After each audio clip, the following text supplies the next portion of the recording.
Problem चल रही थी, स्ट्रेस शुरू हो चुका था भैया को। तो मैंने बोला, तो मैंने कहा भाई एक काम करिएगा, आप ना हर तीसरे चौथे महीने खून डोनेट करके आ जाए। अरे होगा क्या? मैंने कहा भैया मेरे को ना कुछ एक्सीडेंटल योग दिखता है। अननोइंगली 2 महीने बाद उनका एक एक्सीडेंट हुआ, और एक मिनिमम खून जिसको बोलते हैं ना, जब उसको कहते हैं ना लग गया, तो उतना ही निकल के आया। रेमेडी करने का मतलब ये नहीं है कि 24 घंटे दान पुण्य करना है, मंदिर भाग गए और घंटे बजा रहे, नहीं। लाइफस्टाइल रेमेडीज बहुत इंपॉर्टेंट निकल के आती है। काम करना है, धंधा करना है, शनि बहुत इंपॉर्टेंट प्लैनेट है। शनि का लिंक और या शनि की राशियों का लिंक या 10th हाउस का लिंक जब भी 12th के साथ आ जाए, foreign affairs in any form बहुत अच्छा सपोर्ट माना गया। 12th हाउस में एक कॉम्बिनेशन बोला गया ज्योतिष के अंदर, गुरु की राशि आ जाए 12th हाउस में या और साथ में गुरु केतु आ जाए, तो बोला गया ये व्यक्ति का लास्ट जन्म में, मतलब मोक्ष के बड़े क्लोज है वो आदमी या औरत।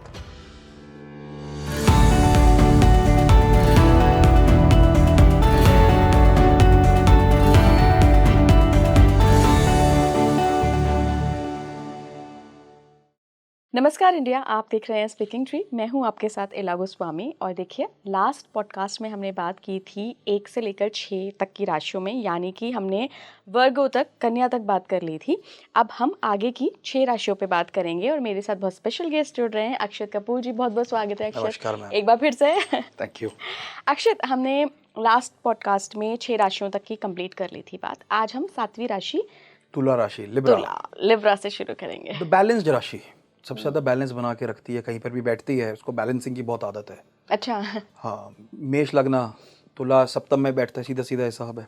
बैलेंस उनको चाहिए लाइफ के अंदर, बैलेंस तरीके से काम करेंगे जो भी होगा। तुला लगना खुद में, तो वो बैलेंस तरीके से, उनको लाइफ में उठक पटक नहीं चाहिए ज़्यादा। वो उनको बैलेंस तरीके से, जहाँ तुला बैठेगा उसको बैलेंस पसंद है। वो काम के घर में बैठ जाए, बैलेंस तरीके से काम करो यार। मतलब ऐसा ना हो कि मेरे को बार बार पंचर मत करते जाओ। बैलेंस जहाँ, तुला लव्स बैलेंस, तुला को और कुछ भी नहीं पसंद है। तुला जहाँ बैठेगा उसको जितना बैलेंसिंग दे दोगे और जितना सच सवर के काम करवा दोगे, अच्छा, वो खत्म है। वो तो बस ठीक है, वो फैल जाएगा वहां पर, वो बहुत कंफर्टेबल है वहां पर। शुक्र की राशि, तो शुक्र अपना कार्य तो छोड़ेगा कहीं ना कहीं आएगा, शुक्र को मिलेगा। रिलेशनशिप्स बहुत इंपॉर्टेंट होते हैं इन लोगों के लिए। मेष लगने के लिए तो सब स्पेशली, तुला लगने के लिए रिलेशनशिप अपने लिए बहुत इंपॉर्टेंट है। लगन में ना कि भाई मैं ठीक होना चाहिए यार, सब कुछ बढ़िया है कि नहीं है। जैसे तुला सेकंड में चला जाता है, फैमिली का बैलेंस आउट उन लोगों के लिए बहुत इंपॉर्टेंट निकल के आता है। अच्छा। फैमिली को बैलेंस रखने के लिए मम्मा पापा ठीक है कि नहीं है।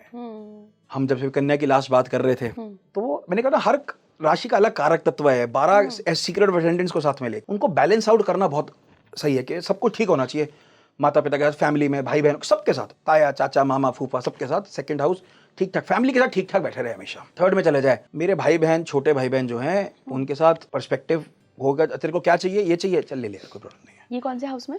थर्ड हाउस में। हाँ, क्योंकि उसको बैलेंस करना है। वो ना ज्यादा ऊंचा करेगा ना ज्यादा नीचे करेगा, वो न्यूट्रल रख के चलेगा अपने आप को। वो तुला की मेन क्वालिटी निकल के आती है। तुला को कभी भी आपने ज्यादा पोकअप नहीं करना, कि एक्स्ट्रा काम नहीं करना। उसको जितना बैलेंस आउट, किसी भी जहां बैठेगा, कुछ राशि में बैठे, जिस हाउस में बैठेगा, उसको जितना आप बैलेंस रखोगे, वो आपको उतना अच्छा रिजल्ट देगा। आप 10th हाउस में हो, आपने मल्टीपल कामों में भागा दौड़ी कर लिया, वो आपको कभी भी पीस ऑफ माइंड नहीं देने वाला। अच्छा अक्षत, इसी में मेरा एक सवाल है, अगर 12th हाउस व्यय का घर होता है, खर्चों का घर होता है, अगर यहाँ पे आ गया शुक्र की राशि लिब्रा, सॉरी तुला ठीक बोल रहा है, शुक्र की राशि तुला, ठीक बोल रहा है। राइट, शुक्र की राशि तुला अगर 12वें हाउस में आ गई और बंदा बहुत ही खर्चीला है, वो तो कह रहा अरे मैं तो शुक्र से प्रभावित हूँ, मैं तो खर्च करूंगा, तो वो फिर दिक्कत हो जाएगी। मैं हमेशा बोलता हूँ खर्चा करना खराब नहीं है। वह भगवान जब तक दे रहे हैं, हमारे में पंजाबी में बोला जाता है, जब आपको हमेशा हाथ ऐसे रखना चाहिए कि आप देते रहे दुनिया को, समाज में बांटते रहें, वो आपके लिए पॉजिटिव माना जाता है। तुला को, जैसे तुला 12th में आपने बोला, 12th हाउस आपके बेल्ट प्लेजर्स भी हैं, आपके सीक्रेट लाइफ बेल्ट प्लेजर्स भी हैं। तो तुला राशि वहां पर आपको अच्छी तरीके से उसको पर्सपेक्टिव में करेगा। मतलब चाहे वो अपने स्पाउस की तरफ पे हो, बंदे की शादी नहीं है तो अपने पार्टनर की तरफ पे हो, तो उसको खर्चा करना लैविश है। 12th house is your good area. शुक्र एक पॉजिटिव बोला गया ना, शुक्र को हमेशा खर्चे के साथ, बाद में शुक्र को हमेशा पैसे का वो बोला गया। लग्जरी ट्रायल्स है तो वो सारा शुक्र है, जहां मर्जी बैठ जाए शुक्र कहीं ना कहीं उसको पर्सपेक्टिव पॉजिटिव देगा ही देगा। तो तुला वहां चला गया, खर्चा कर रहा है, बट उसको पता होगा कि मैं बैलेंस तरीके से, ये नहीं होगा कि वो अपने 50 लाख रुपए उड़ा देगा किसी भी चीज में, वो बैलेंस करके जरूर चलेगा। अगर उसको पता होगा कि मेरा इतना इनकमिंग है तो इतनी आउटगोइंग होगी, वो तुला वहां पे उसको बैलेंस आउट करेगा जरूर। अच्छा, 7th हाउस का लॉर्ड होता है, 7th हाउस की राशि है, 7th हाउस की राशि है, करेक्ट, लिब्रा। तो 7th हाउस की राशि अगर 7th हाउस में ही बैठ जाए फिर क्या करेगी? मेष लगना, उनको बैलेंस अपनी फैमिली में अपनी वाइफ के साथ, हस्बैंड के साथ बैलेंस बनाना उनको आइडिया रहेगा। अच्छा है। मेष लगना हमेशा बोला गया, लाल किताब तो चलती उस पे है, राशियों लग्न पे ही है, एक ही लगन होता है, एक ही राशि उन पे, और कुछ भी नहीं होता। तो वो तो हमेशा पहला घर पहला राशि, दूसरा घर दूसरा राशि, सातवां घर सातवीं राशि, ऐसे की बात करते हैं। तो मेष लगना ही है सबके लिए। लाल किताब में कोई भी आप जाओ मैं जाऊं, सब वो मेष लगना ही है। उसमें प्लैनेट को भगा दिया जाता है इधर से उधर। एक डिफरेंट साइंस है, आज उस पर बात नहीं करेंगे। तो सप्तम में जब आप बात करते हैं तो तुला राशि सप्तम के अंदर आ गई, मेष लगने की तुला राशि सप्तम की। तो उनको बैलेंस आउट करना, अपने स्पाउस के साथ खुश रखना, उसको लग्जरी देना, उनको बहुत मजा आता है। वो तो वो अपने पे लग्जरी ना करके अपने पार्टनर पे लग्जरी करना उनको ज्यादा अच्छा लगता है। अच्छा, पैम्परनेस। राइट, ये बिहेवियर हो जाता है उनका। करेक्ट। हम 4th हाउस की क्यों नहीं बात कर रहे हैं अक्षित? 4th हाउस ऐसा क्या है? ये आ ही नहीं रहा है कहीं भी। फोर्थ हाउस हर जगह आता है। फोर्थ हाउस माँ के सुख के अलावा आपके घर का जो जितना भी पर्सपेक्टिव है उससे बहुत ज्यादा इंपॉर्टेंट शो करता है। फोर्थ हाउस जब भी आप बात करोगे अपने घर के सुख की, आपके वाहन की सुख की, जी। फोर्थ हाउस को आप कभी निगलेक्ट नहीं कर सकते। फोर्थ हाउस केंद्र है और बहुत स्ट्रॉन्ग केंद्र माना गया चारों केंद्रों में से। तो फोर्थ हाउस को जब भी आप लग्जरी की जब बात कर रहे थे, फोर्थ हाउस से लग्जरी देखी जाती है। अच्छा, मेन कारक तत्व ही फोर्थ हाउस लग्जरी के लिए बोला गया। शुक्र अकेला ही फोर्थ हाउस में बैठ जाए, कोई राशि ना हो, कुछ वैसे ही बैठ जाए, तो वो लग्जरी के लिए अपने घर के पर्सपेक्टिव में कुछ चाहे बेचारे का जैसे मर्जी घर होगा और उसको लग्जरी के तरीके से बड़ा पसंद होगा। ऐसा होना चाहिए सुंदर सा घर, मतलब सुंदरता जरूर चाहिए उसको। अभी आप स्क्रीन पे देख सकते हैं कि अगर 4th हाउस में लिब्रा राशि राशि आ हो जाए। तो लग्जरी मिलेगी। 100% वो उस व्यक्ति मिलेगी, और दूसरा हुआ उसको पसंद जरूर रहेगी। अच्छा। मिलना एक प्रारब्ध है, उसके कर्म है, मैं उस पर नहीं जाऊंगा, पर उसको पसंद जरूर रहेगा। एक होता है ना, कई लोग होते हैं वो रूखे सूखे निकाल लेते हैं, भाई टिपिकल लालच टाइप हुआ है ना, भाई जैसे मर्जी हुआ निकाल लिया। बट एक होता है कि भाई होना चाहिए तो लग्जरी के तरीके से होना चाहिए, वो है।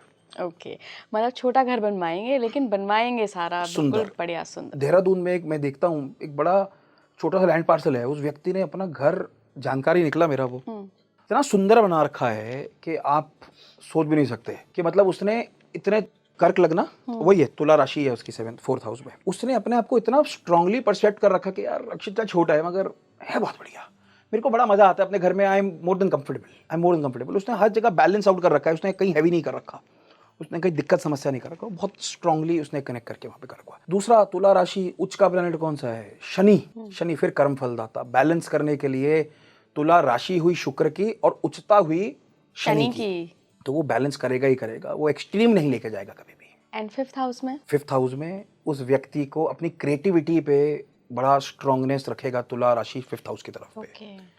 5th हाउस आप क्रिएटिव बेंट ऑफ माइंड को नहीं भूल सकते कभी भी।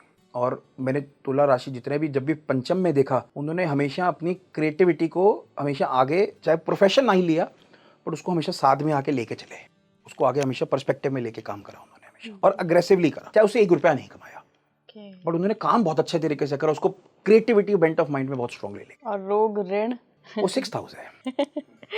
देखो मैं हमेशा बोलता हूँ 6th से डरो मत। 6th को कभी भी ठीक करना है तो अर्थ एलिमेंट, मैंने एक बोला, चाहे कोई भी राशि बैठी हो, और दूसरा सेवा भाव, ये कर ही लो हमेशा। 12th की रेमेडी करनी है, जो भी राशि है उनके भगवान देख लीजिए कौन से जो भी देव पड़ते हैं उस राशि के, और पैदल मंदिर चले जाएंगे उनके उस भगवान के पास। नंगे पाँव नहीं जाना, मतलब गाड़ी पे नहीं जाना, स्कूटर पे नहीं जाना, पैदल जाना है। आपका 12th हाउस ठीक हो जाएगा। 6th हाउस सेवा कर लो इन एनी फॉर्म, तो आपको वो असर देगा ही देगा। देखो आज ज्योतिष में हर व्यक्ति डराता बहुत है, ऐसा हो जाएगा तो वैसा हो जाएगा, वैसा हो जाएगा तो ऐसा हो जाएगा, पता नहीं कैसा हो जाएगा। तो डरो मत किसी भी प्लैनेट से, किसी भी राशि से, किसी भी हाउस से। आप उसको यूज कैसे करते हो? 6th हाउस में मैंने बहुत लोगों को देखा है, उन्होंने बहुत अच्छा लाइफ में राइज किया है। कैसे किया? सेवा भाव। मैंने बोला, मैंने 12th हाउस, मेरे को याद है एक मेरे क्लाइंट थे, उनका कुछ एक्सीडेंटल योग था, मंगल शनि आ रहा था, 12th हाउस अष्टम की एक्टिवेशन आ रहा था, तो प्रॉब्लम चल रही थी, स्ट्रेस शुरू हो चुका था भैया को। तो मैंने बोला था, मैंने कहा भाई एक काम करिएगा, आप ना हर तीसरे चौथे महीने खून डोनेट करके आ जाओ यार। कह रहा होगा क्या? मैंने कहा भैया मेरे को ना कुछ एक्सीडेंटल योग दिखता है और बहने का खून बहने का योग है, तू कह रहा तो कराता हूँ। तो he is more than family to me before than client. आप गॉड अननोइंगली 2 महीने बाद उनका एक एक्सीडेंट हुआ एंड स्कूटर पे थे, वो जा रहे थे और झरीट लगी, और एक मिनिमम खून जिसको बोलते हैं ना, जब से कहते हैं ना लग गया, तो उतना ही निकल के आया। तो उनको तब, क्योंकि मैंने इनको बहुत पहले बंद कर दिया, मैंने कहा शैड की दशा आ रही है, थोड़ा सा ध्यान रखना, और वो उससे निकल के आए। तो रेमेडी करने का मतलब ये नहीं है कि 24 घंटे दान पुण्य करना है, मंदिर भाग गए और घंटियां बजा रहे हो, नहीं। लाइफस्टाइल रेमेडीज बहुत इंपॉर्टेंट निकल के आती है। तो खून का दान, जैसे बोला कि ही मिनिमाइज्ड दैट, उनका 12वें, जैसे मैंने आपको बोला 6-8-12 का दशा चल रहा था, तो उस चक्कर में उनको मैंने बोला तो वर्क्स लाइक दैट। 6 का मैंने बोला सेवा करो, मिट्टी की सेवा कर लो ना, तुलसी की सेवा कर लो। तुलसी तो हमारे में सबसे प्योरिटी बोला गया, तुलसी को बोला गया। बुध का कारक, बुध का अगर कोई प्लांट है वो तुलसी के साथ माना गया। तो तुलसी की सेवा करना ही 6th हाउस को एक पॉजिटिव पर्सपेक्टिव में लेके आ जाएगा। 8th राशि, 8th राशि बहुत अमेजिंग है। लोग इसको बहुत नेगेटिव देखते हैं, बहुत ज्यादा नेगेटिव देखते हैं। अष्टम is your deep secrets. Scorpio, Scorpio, आपके जो भी डीप सीक्रेट्स हैं वो 8th हाउस 8th राशि से देखा जाता है। पहले हम एरीज की बात करें तो मैंने आपको उस टाइम भी बोला था, आप जब भी अपनी लाइफ में एक deep sense, deep thought process में जाओगे तो कहीं ना कहीं 8th हाउस 8th राशि का रोल जरूर रहेगा, जिस भी हाउस के साथ जाएगा। कभी भी आपने अष्टम को ठीक करना है, उस हाउस का, उस राशि को लेके अपने को मौन धारण कर लो। Don't speak over it, keep yourself connected. क्योंकि 8th को हमेशा क्या बोला गया ना, वो कहीं ना कहीं झगड़ा फसाद में जरूर लेके आता है, तो उसको थोड़ा सा मौन धारण कर लो। एक उसी की मैं बोला गया, थोड़ा सा ईजी होके काम करो। वो क्रिकेट में टेस्ट मैच का एरिया है, जिसको ईजी खेलो, उसको बढ़ा के मत खेलना। सेकंड हाउस में वृश्चिक आ जाएगा, आपने 200% है, अपने घर में लड़ाई करनी ही करनी है, कलेश करना ही करना है। सेकंड हाउस वृश्चिक आ गया ना, कुछ चिल्लाओगे जरूर, ये पक्का है। और चिल्लाते चिल्लाते को सीक्रेट्स ही बोल रहे होगा कि ये ऐसा होगा, तो दैट इज आउट देयर। इसलिए बोला मौन धारण कर लो, जहाँ पे भी वृश्चिक जा रहा है वो ज्यादा स्ट्रॉन्ग है। अच्छा, आप ये कह रहे हैं कि 1 से लेकर 12 हाउसेस में जिस हाउस में भी वृश्चिक चला जाए उस हाउस का कारक तत्व जो भी एक रिलेशनशिप हो जाए। ओके, 7th में आ गया तो स्पाउस के साथ ज्यादा मतलब आर्ग्यूमेंट में नहीं करना। नहीं करो। लड़कियां बड़ी खुश होंगी, वो सारे बोलेंगे वृष लगन का हस्बैंड मिल जाए, और ये सुन ले। बट हाँ, आपका 10th में चला जाए तो 10th हाउस सास के लिए भी बोला जाता है, फीमेल्स के लिए स्पेशली बहुत उसके लिए स्ट्रांग माना गया। 9th में चला जाए पिता के समान आ गया, गुरु के समान आ गया। आपको आर्ग्यूमेंटेटिव नहीं बनना, जहाँ पे वृश्चिक चला जाए आर्ग्यूमेंटेटिव नहीं बनना। वो वृश्चिक कहीं ना कहीं, वरना वो कियोस पैदा कर देगा, वो कहीं ना कहीं गड्ढा जरूर साथ में खोदता रहेगा कहीं ना कहीं। और लग्न ही हो, बस अपने कंट्रोल रखो अपने आप को। वो कहते हैं ना, वो कौन सी मूवी थी, कंट्रोल उदय कंट्रोल, हाँ, तो वो करना बहुत इंपॉर्टेंट है। वेलकम वेलकम, तो वो करना बहुत इंपॉर्टेंट है। वृश्चिक को बैलेंस, वृश्चिक क्या है, डीप है। जितना गड्ढा, हमारे में क्या बोलोगे, गड्ढा 8th हाउस है, 8th राशि है, वो डीप थॉट प्रोसेस बहुत चलेगा, हमेशा ओवर एंड ओवर पर्सपेक्टिव ही सोचेगा। और वो जितनी बारी कहते हैं ना, जितना भरता आता है बंदा तो उतनी जल्दी ब्लास्ट भी उतनी ज्यादा होता है। तो इसलिए बोला गया उस जगह पे मौन जरूर रहो जहां पर भी है। अपने आप को जहां पे भी कंट्रोल, वृश्चिक को कंट्रोल करना, वृश्चिक को मौन रखना, साधना, वो बहुत इंपॉर्टेंट है, बहुत ज्यादा इंपॉर्टेंट है। किस हाउस में अच्छी रहती है, मैं फिर से आपसे पूछूंगी। वृश्चिक में अच्छी होती है, 8th हाउस में अच्छी होती है। वृश्चिक आपके 12th हाउस में अच्छी होती है। वृश्चिक आपके 7th हाउस में भी अच्छी होती है। हाँ, वृश्चिक आपको, मैंने बोला ना, डीप सीक्रेट्स हैं। डीप सीक्रेट्स को नेगेटिव मत सोचिएगा, डीप सीक्रेट्स को ऐसे भी सोचिएगा कि आपको अगर वो व्यक्ति ने साध लिया, देखो कुंडली is a blueprint of your life. आप जैसे आप जिंदगी में चल रहे हो, वो आपकी कुंडली है। आप उस कुंडली के साथ कैसे बिहेव करते हो, आपको वो जैसे समझाना चाह रही है, अगर उस हिसाब से चल रहे हो तो आप जिंदगी में डाउनफॉल कम से कम देखोगे, नेगेटिविटी नहीं देखोगे आप। कई लोग अपनी कुंडली के हिसाब से काम करते हैं, वो 1% लोग हैं जो लाइफ में सक्सेसफुल हैं, हम जिनके नाम जानते हैं, वो अपनी हॉरोस्कोप के साथ कनेक्टेड काम करते हैं सारे के सारे। अच्छा, स्कॉर्पियो का ग्रह कौन है? मंगल। मंगल की 2 राशियां हैं, मेष और वृश्चिक। वृश्चिक में चंद्र नीच का हो जाता है, हो ही जाता है हमेशा वृश्चिक राशि में चंद्र नीच का। इसलिए मैंने बोला ना, मौन रखो, अपने आप को इजी रखो, कंट्रोल उदय कंट्रोल, वो इसीलिए बोला गया उसके लिए। इसमें चंद्र आपका सबकॉन्शियस है, तो चुप तो रहना पड़ेगा। हाँ।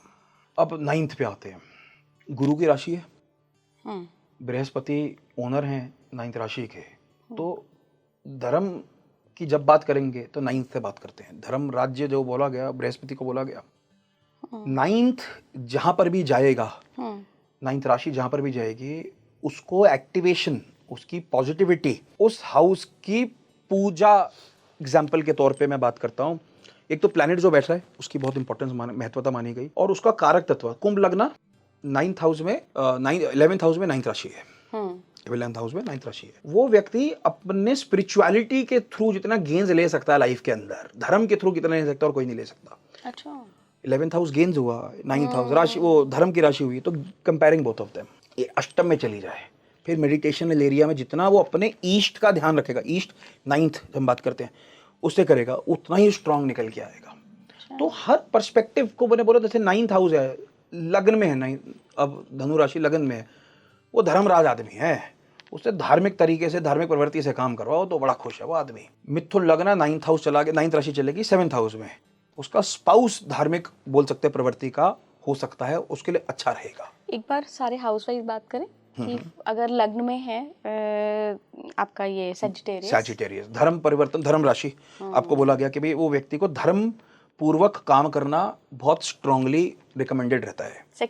सेकंड में फैमिली के पर्सपेक्टिव कहते हैं ना, हमारी इस व्यक्ति की जो फैमिली, हम लोग खानदानी धार्मिक लोग हैं। अच्छा। कि भाई पूजा पाठ की जरूरत, तो वो सेकंड हाउस का वो बोला गया। थर्ड हाउस में उसके हॉबिचुअल माना जा लगेगा कि मेरे को बड़ा शौक है यार मंदिर जाने का। आप बहुत जगह देखोगे, मेरे साथ बहुत सारे लोग हैं डिफरेंट रिलीजन के, इस्तांबुल से भी हैं, लंदन से भी हैं, जिनको रिलीजन को जानने का बहुत शौक है। मैं परसों किसी से ऑनलाइन बात कर रहा था, उनकी कुंडली नहीं देखी अभी मैंने, महाअवतार बाबा जी एक बड़े माने गए। वो औरत यूएस की है, कोई इंडिया से कोई लेना देना नहीं है, डॉक्टर है, और उसको कहती मेरे को ध्यान में महाअवतार बाबा जी रहते हैं हमेशा। कह रहे मैंने तो देखा भी नहीं, मैं तो कभी इंडिया भी नहीं आई।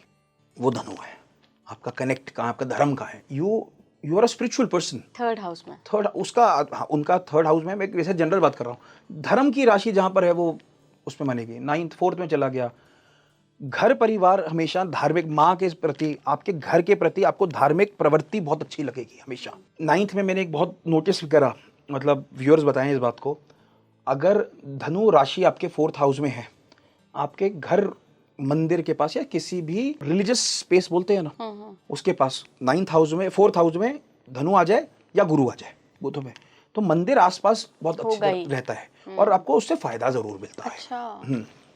5th हाउस, पंचम, पढ़ाई करना, साधना, धर्म को, लोगों को कई लोग देते हैं ना, वो होंगे चाहे इंडस्ट्रियलिस्ट होंगे या एडवोकेट होंगे, बट उनको धर्म पे बात करना बहुत मजा आता है, उनको मंत्र साधना बहुत अच्छी रहती है। वो पंचम, वहां से आप धनु को गिन सकते हो। 6th हाउस, अब 6-8-12 को हमेशा नेगेटिव ही देखा जाता है, तो पॉजिटिव गिनवाता हूँ उसका। 6ठे में अगर नवम राशि चली जाए तो वो आदमी बहस बड़ी अच्छी कर लेगा रिलीजन के ऊपर। उसको मजा आएगा बहस करने में। कैसे कह रहे हो तुम कि भगवान नहीं है? मैं बताता हूँ, मतलब वो किसी भी गुड बैड व्हाटसोएवर वो बात जरूर कर लेगा, उसके ऊपर बहसबाजी अच्छी तरह कर लेगा, अपने पॉइंट रखना आएगा उसको, आदमी औरत को पॉइंट रखना जरूर आएगा। 9th में तो है ही पॉजिटिव ही है। 9th में तो है ही, अपनी उसमें है। 10th में धार्मिक, उसको हमेशा अपने कर्म क्षेत्र के लिए धार्मिक कहीं ना कहीं देना जरूर चाहिए। अपने कर्म क्षेत्र में कहीं ना कहीं अपना दिन का चाहे 2 मिनट अपने धर्म के, मंदिर बोल के चलता हूं मैं, मंदिर को जरूर दे बाहर जाकर, उसके लिए उतना ही पॉजिटिव रहेगा। क्योंकि रीजन उसके लिए 2 हैं, क्योंकि उसका लग्न लग्नेश भी गुरु आ जाता है, बृहस्पति मीन राशि लग्न में चली जाती है, तो 10th हाउस के धनु को बहुत इंपॉर्टेंट है उस पर काम करना। 11th की हमने कर ली। 12th हाउस में, 12th हाउस को मैं जैसे अभी एक बात कर रहा था आपसे ऑफलाइन भी, आप पैदल जितना जाकर धार्मिक प्रवृत्ति में काम करें, पैदल जाकर, गाड़ी पे नहीं जाना, आपके घर के पास कोई भी मंदिर हो सकता है, छोटा से बड़ा, बड़ा से बड़ा, कोई भी, वो उतना ही उसका लिए पॉजिटिव उसको रिजल्ट देके आएगा। तो हमने अब धनु राशि की बात कर ली। अगली राशि पे हम चलते हैं कैप्रिकॉर्न एक्वेरियस, दोनों एक साथ थोड़े से लेके चलूंगा, और शनि की राशियां दोनों की दोनों। अच्छा, दोनों शनि की राशियां हैं। कैप्रिकॉर्न इज अबाउट योर, आपका फोकस टूवर्ड्स योर काम, जहां पर जाएगा कर्म क्षेत्र को बहुत बढ़ाएगा। लगन में है उस आदमी को या औरत को काम के प्रति स्ट्रांगनेस बहुत ज्यादा चाहिए। फॉर देम वर्कोहॉलिक एक टैगलाइन, शनि को साथ में, मैं हमेशा बोलता हूँ जो भी चीज बोल रहा हूँ प्लैनेट को साथ में देख के बात करिएगा, बट एक जनरल पर्सपेक्टिव में वर्कोहॉलिक पर्सपेक्टिव होता है ना, यार काम कर सकते हैं वो रात को भी आज चल करते हैं, अच्छा हाँ काम जरूर दिमाग में चलेगा, आइडियाज बीच में चलेंगे, वो बहुत स्ट्रॉन्ग है। 11th जैसे आ जाएगा वो गेंस की तरफ बात करेगा। 10th 11th दोनों साथ में चलते हैं। 10th आपका काम है, 11th उसका गेंस है। 10th आप जो काम कर रहे हो उसका जो पैसा मिलना है वो 11th हाउस है, 11th राशि है। वो जैसी 2nd हाउस की तरफ बात करते हैं, 10th राशि की बात करते हैं, कर्म टूवर्ड्स फैमिली, हमेशा बोला गया है ये जो लोग रहते हैं धनु लगने वाले ही हुए, क्योंकि लगन में भी आ गया, उनके लिए कर्म टूवर्ड्स फैमिली, धार्मिक कर्म towards family is very very important, very very important. और नहीं है तो उनको करना चाहिए, अपने आप को एनहेंसमेंट अपने फैमिली के साथ में लेके करना चाहिए, वो ज्यादा। अगर 10 नंबर 2 में है, 10 नंबर 2 में फैमिली के साथ में धर्म का एरिया में करें। 10वीं राशि 3rd हाउस में आती है। हॉबीज इन लोगों को बहुत मजेदार आता है अपने काम में करते हुए। कई लोग होते हैं ना, आपने देखा होगा गूगल की बहुत पहले एक वीडियो आई थी जिसके अंदर वो लोग काम करते करते खेल कूद भी कर रहे थे। मतलब उसको वैसे टिपिकली मैच नहीं करूंगा, बट अपने काम में अपनी हॉबीज को मिक्स करना इन लोगों को बहुत अच्छा लगता है। ये अपना बहुत, इनका पर्सपेक्टिव बड़ा अच्छा रहता है इस केस में। अपने आप को मिक्स बड़ा अच्छा करके लेकर चलते हैं ये लोग। 4th हाउस में घर भी काम है, काम भी घर है, मतलब ऑफिस घर पे बना लेंगे वो दिन के लिए ज़्यादा ठीक रहेगा, और वो ज़्यादा खुश रहते हैं कि वर्क फ्रॉम होम वाले जो होते हैं ना, जैसे बोल सकते हैं, तो उनके लिए तुला लगने वाले इनके लिए स्ट्रॉन्ग रहता है, मतलब इट्स नॉट कोविड से पहले की बात भी करता हूँ, कई लोग होते हैं ना घर पे काम लेके आ जाते हैं, उनको घर पे भी काम करना अच्छा लगता है, चाहे वो छोटा सा कुछ भी हो सकता है, चाहे वो शायद खाली चेक साइन करने के लिए रखें कि यार मैं घर पे कर लूँगा, तो उनको अच्छा लगता है कि अपने घर पे भी इंपॉर्टेंस वो काम की रखें। पंचम में जाएंगे तो उन लोगों को बिजनेस पर्सपेक्टिव्स को, काम को पढ़ना, उनको एनहांसमेंट लेके आना बहुत अच्छा उनके लिए माना जाता है। हम जब 6th हाउस की बात करते हैं, जब मकर छठे में चला जाता है, तो ऐसे लोग बड़े स्ट्रॉन्ग हार्टेडली अपने क्या बोलेंगे उसको कि कॉम्पिटिटिव बहुत ज़्यादा हो जाते हैं, very very competitive and very very positively उस चीज़ को डील आउट करते हैं, स्क्रैप आउट करते हैं। 7th में चला जाए मकर, उनको बीवी या हस्बैंड ऐसा मिल जाता है और उनको वो एक्सपेक्ट करते हैं हमेशा कि मेरे साथ लग के काम करे, कि मेरे साथ उसमें हेल्प करे या फिर मेरे साथ कनेक्ट रहे तो ज़्यादा अच्छा रहेगा। अष्टम में चला जाए, थोड़ा सा सीक्रेटिव काम के प्रति, या कुछ काम भी कर रहे होंगे बट साथ साथ में सीक्रेट काम के प्रति बहुत ज़्यादा हो गया, अपने जॉब अपने बिजनेस में सीक्रेट्स रखना, या they are very good keepers in there, अपने काम धंधे में बहुत अच्छी तरह सीक्रेटिव वो रह सकते हैं। 9th का फिर वही धर्म के साथ में कर्म आया, 10th का 10th कर्म अच्छा ही है, 11th का 10th एक राजयोग अच्छा बोला जाता है, इट्स गुड, अच्छा माना गया उसको कि पैसे के लिए ये लोग ठीक, इनकी राशि के पर्सपेक्टिव में ठीक रहता है। 12th हाउस में जब 10th राशि जाती है, in general seeing Shani also, but for them somewhere कुछ भी फॉरेन रिलेटेड एक अच्छा पर्सपेक्टिव माना गया 10th का। शनि भृगु में, हमेशा भृगु ज्योतिष में बोला गया हमारे काम का, वो भी काम करना है, धंधा करना है, शनि बहुत इंपॉर्टेंट प्लैनेट है, बहुत ज़्यादा इंपॉर्टेंट प्लैनेट है। शनि का लिंक और या शनि की राशियों का लिंक या 10th हाउस का लिंक जब भी 12th के साथ आ जाए तो foreign affairs in any form बहुत अच्छा सपोर्ट माना गया। वो आदमी चाहे ट्रेडिंग करे, वो आदमी चाहे स्टॉक मार्केट भी, अगर लोगों को शौक होता है ना, तो स्टॉक इंडियन स्टॉक्स ना करके फॉरेन स्टॉक्स पे काम करे तो वो ज़्यादा अच्छे तरीके से काम करेगा। राइट। अगली राशि पे एक्वेरियस, आपने कहा था दोनों को साथ में लाके चलेंगे, बट फिर भी कुंभ इज अबाउट मिलेगा क्या भाई मुझे, मेरे को पैसे की बात बताओ कि मैं काम तो कर रहा हूँ। हम जब नौकरी में होते हैं तो लोग होते हैं ना, अच्छा ये आपका पैकेज मिल जाएगा, तो पैकेज में होता है कि इनटेक कितना है, वो 11th हाउस है कि मेरे को, मेरा दिमाग घोड़े की तरह वहीं लगा हुआ है, जहाँ पर भी 11th जाएगी उसकी इनकम जनरेशन बहुत इंपॉर्टेंट है। 2nd में चली जाएगी, फैमिली से क्या आने का है, कैसे करना है, वो बहुत इंपॉर्टेंट निकल के आएगा उनके लिए। 3rd में अपने छोटे भाई बहन से कुछ ना कुछ निकाल लो, ये हॉबी को मोनेटाइज कैसे करूँ, वो बहुत इंपॉर्टेंट है। 4th हाउस में अगर कुंभ चला जाता है, मैंने बहुत लोगों में देखा रियल एस्टेट्स का उनका रुझान, चाहे वो प्रोफेशनली ना करे पर उनका रुझान बहुत अच्छा रहता है। ऐसे ही पंचम के साथ स्टडीज़ आ गया, 6 के साथ वक्ता में आ गया, बहसबाजी वकीलों में बहुत अच्छा देखा गया। ये 11th का वो हो गया। 7th का फिर वो स्पाउस के साथ आ गया, अष्टम का सेम, 9th का आपके रिलीजन के साथ आ गया। अब रिलीजन का ना पकड़ के अपने फादर को भी पकड़ लो उसमें, फादर का पर्सपेक्टिव ना छोड़ो कि पिता के साथ में कैसे उसको मोनेटाइज ढंग से कर सकता हूँ इन पॉजिटिव, कि फादर का कैसे यूटिलाइज कर सकता हूँ अपने काम में, अपनी लाइफ में, कि मेरे को और ज़्यादा गेन्स आ जाएंगे। हाँ, अगर बिजनेस आइडिया दे सकते हैं पिता तो ले लो भाई। एग्जैक्टली। राशि को ऐसा देखना हाउसेस के पर्सपेक्टिव में बहुत डिफरेंट कॉम्बिनेशन बना के लेके आता है। बहुत डिफरेंट कॉम्बिनेशन, राइट।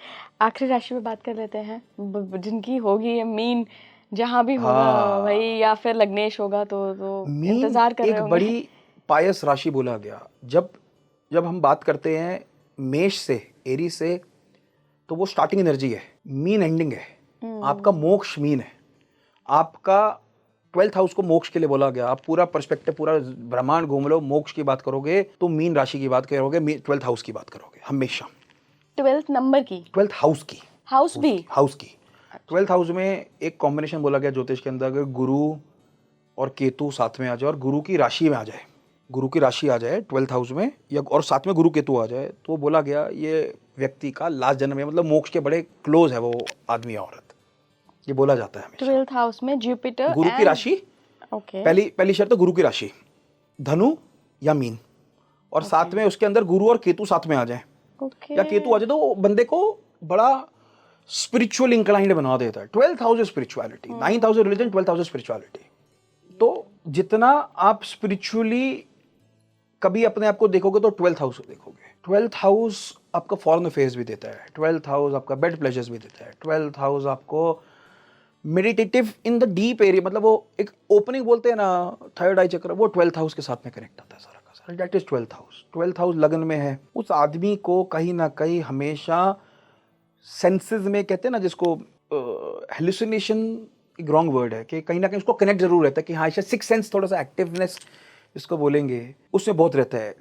12th राशि जब भी सेकंड हाउस में आ जाए, पैसे के लिए पॉजिटिव बोला गया, ओके, उसको नेगेटिव नहीं बोला गया, उसके लिए पैसे के लिए बहुत अच्छा बोला गया। चाहे वो गुरु की राशि आ गया, क्योंकि गुरु की लॉर्डशिप है, सीइंग अदर पर्सपेक्टिव, वो अच्छा बोला गया। 12th हाउस को जब हम देखें, थर्ड के साथ कनेक्ट करें या फोर्थ के साथ कनेक्ट करें, तो 12th हाउस को हमेशा बोला गया आप अपनी हॉबीज पे बहुत ज़्यादा पैसा खर्च सकते हो, you can spend a lot on your hobbies. 4th house में हुआ तो टूवर्ड्स इंटीरियर्स आप कभी सेटिस्फाइड नहीं होगे, कुछ ना कुछ अच्छा और कर सकते हैं। 4th हाउस है ना, 12th हाउस आपका खर्चा भी तो है 12th हाउस को, वैसा कर सकते हैं। 5th हाउस में जब 12th राशि आ जाए तो अच्छा कनेक्शन कहीं ना कहीं फॉरेन अफेयर से, फॉरेन लैंग्वेज के साथ में, कुछ ना कुछ फॉरेन रिलेशंस हमेशा पढ़ाई के माध्यम में रह सकता है, चाहे वो बिजनेस मैनेजमेंट हो, चाहे वो व्यक्ति हिंदुस्तान में ही रहे या अपनी कंट्री में ही रहे बर्थ में, बट कहीं ना कहीं फॉरेन कनेक्शन पढ़ाई के प्रति में हमेशा रहता ही रहता है हमेशा। ऐसे ही बाकी जो हाउस के कारक तत्व है उन सब के साथ मिक्स एंड मैच करके वो 12th का कनेक्टिंग हमेशा आता ही आता है। 12th को बड़ा पायस मानिएगा। 6, 8, 12 में हाउसेस को नेगेटिव बोला गया, बट 12th हाउस को हमेशा बोला गया यूटिलाइज इट। हमेशा किसी भी हाउस को, किसी भी राशि को यूटिलाइजेशन बहुत इंपॉर्टेंट निकल के आता है। आप उसको यूटिलाइज नहीं करोगे तो फिर कुछ आप नहीं कर पाओगे। आप एक बहुत अच्छा एक चीज बोलता हूँ, एक राजा था, उसके 2 आगे प्रिंस थे, उसने दोनों को एक एक राज्य दे दिया। एक राजा जो पहले वाला था उसको तो उसने क्या किया, 96 इंचेस का टीवी लगाया, बेड लगाया, नेटफ्लिक्स एंड चिल। उसको 4-5 उसके वो लोग मिल गए, उसके पैर वैर दबा रहे, खाना ना खा रहे, और उसने एंजॉय करा, ऐश करा, राजयोग है, ये भी राजयोग है। और दूसरे वाले ने थोड़ी सी मेहनत करी, यूटिलाइज करा, उस पापा ने भाई पैसे दिए, राजा जी ने पैसे दिए और उसको यूटिलाइज करा, और उसने एक किंगडम से 2 किंगडम, 2 किंगडम से 4 किंगडम, 4 किंगडम, 8 किंगडम करा। दोनों ने राजयोग जिया, एक ने मेहनत करके डबल करा और एक ने मस्ती में एंजॉय करा। वो राजयोगी भी था और कर्मयोगी भी था। हाँ, ये आपकी कुंडली से आपकी राशियां, आपके हाउसेस, आपके प्लैनेट्स बताएंगे आप उसको यूटिलाइज कर पाओगे कि नहीं कर पाओगे। वाओ अक्षत, बहुत शानदार रहा।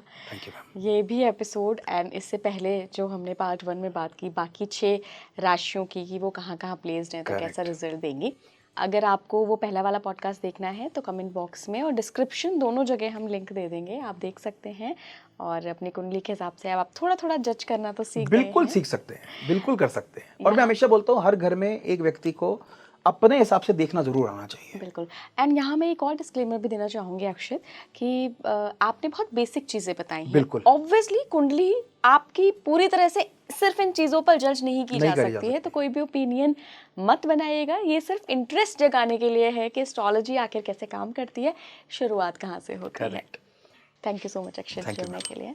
आप जुड़े रहिए स्पीकिंग ट्री के साथ। नमस्कार। नमस्कार।